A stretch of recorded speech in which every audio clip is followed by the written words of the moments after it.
What's going on, everybody, and welcome to the other side of the firewall podcast, where we talk about the latest and greatest in cybersecurity news, as well as we highlight those movers and shakers and glass ceiling breakers, those people of color who made it to the other side of the proverbial firewall. My name is Ryan Williams, and as always, I'm joined by Shannon. What's up? What's up? What's going on? Welcome to Tuesday's episode. So please continue to tune in throughout the week. So Monday and Tuesday are our topics, Wednesdays our discussion, and then Fridays we talk about everything else, non-cybersecurity related, movies, books, games, all that good stuff. So you hear us just talk about craziness. Definitely continue to share with your friends. So again, we're going to be moving platforms, so we should hopefully be able to gain a bigger audience, but that shouldn't change anything for you. So continue to leave us your feedback, your comments, all that good stuff. Without further ado, I give it to Shannon. All right, everybody. This article is from CSO Online, and it's actually written by Michael Hill. And the title of this one is "Businesses Detect Cyber Attacks Faster Despite Increasingly Sophisticated Adversaries."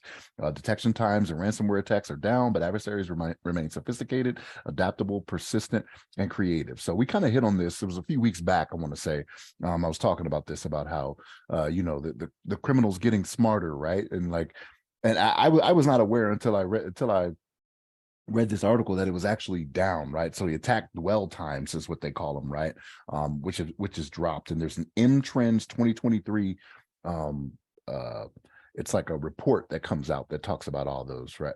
About all the things that are happening for the year, right? So in the one for 2023, they talk about trending incident response metrics, the invasion of Ukraine, right? That's a popular thing, right? And there was a lot of cyber related things that went on with that. Financial operations in North Korea, attackers shifting focus and applying uncommon techniques, right? Because they got to get better, right? So like they do something, we figure it out. They got to figure out how to get back in there and get those ill-gotten gains, right? That's what they do.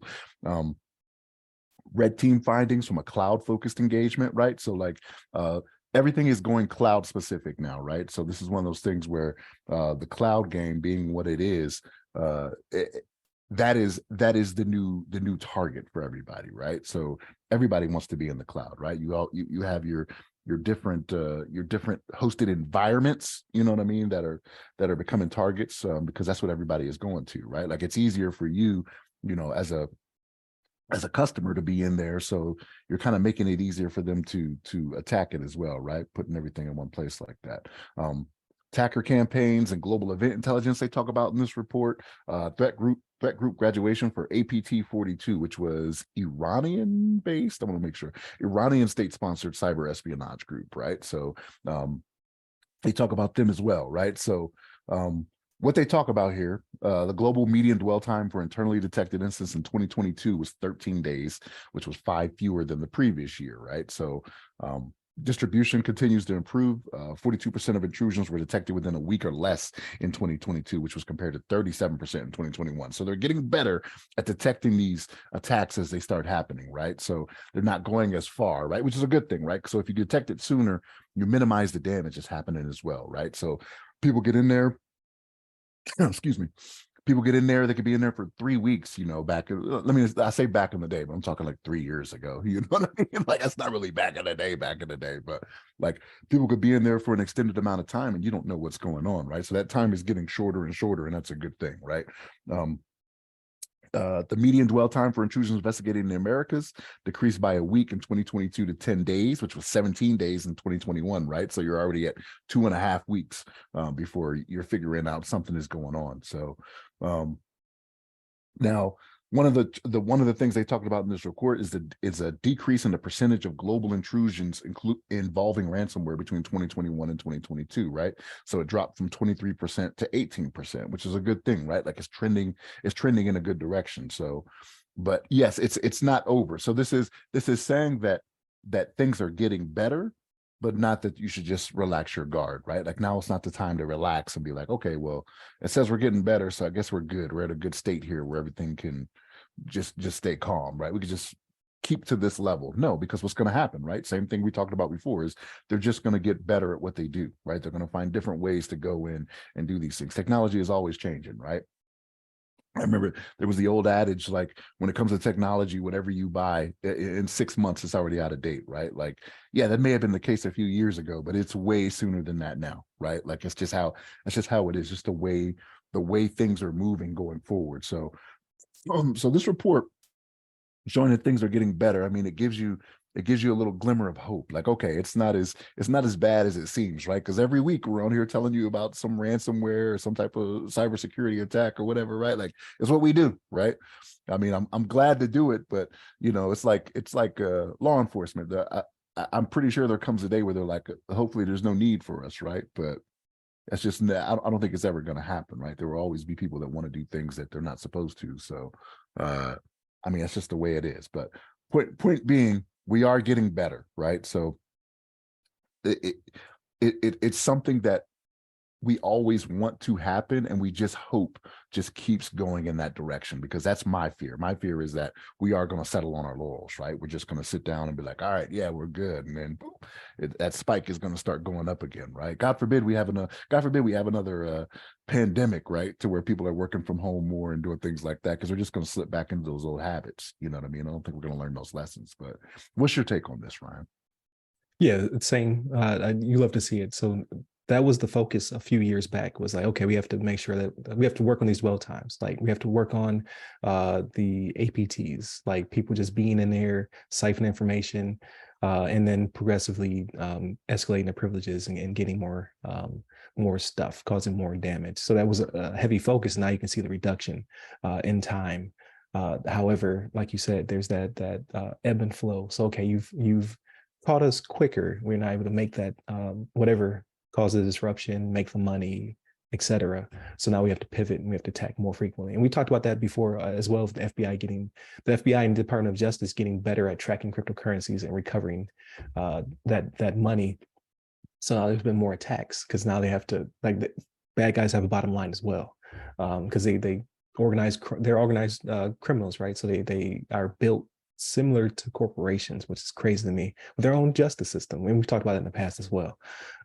So now we become more efficient, they have to become more efficient, and vice versa. I think with the rise of AI, it's just going to be an arms race. Like it's going to continue to creep up and become faster as we're able to utilize it to better defend, and they're able to utilize it to better attack. So I think that there will be an arms race. And what you mentioned, I believe that's Moore's law, right? With the products.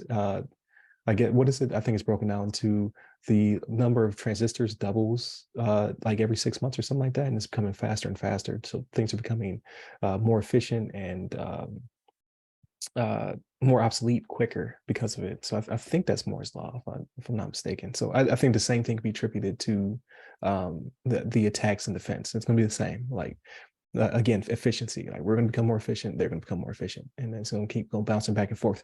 But I think what is also good to take away from this article is that I think it leads into things that because of the dwell times coming down and people becoming more efficient, I think it'll ease the friction point of cyber insurance and things of that nature, right? Because now you can show that the industry is trending in a better direction. Maybe those premiums can come down. Because remember, we talked about, I think it was either an insurance company or a bank that got hit, and their insurance company would not pay out. They were like, no, like you didn't do your due diligence.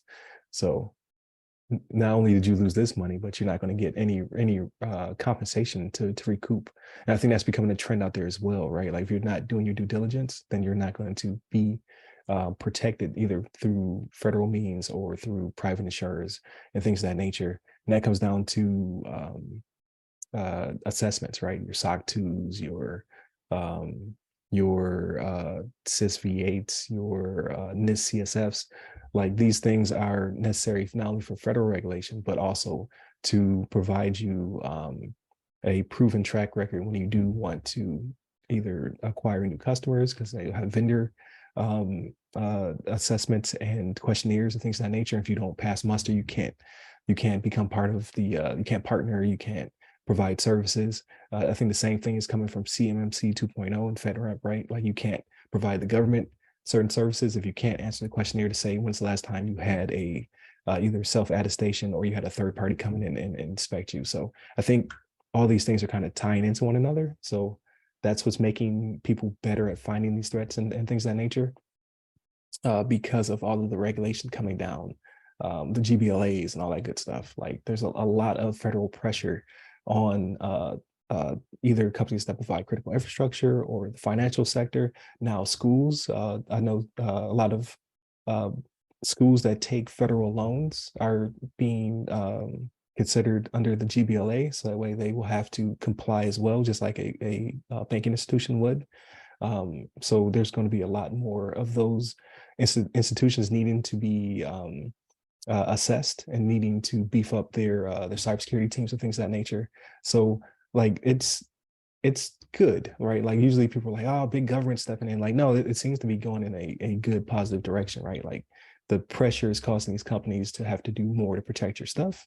And as you can see, now they're getting better at finding those threats before they can become damaging to you and the rest of their customers. So I think it's working out.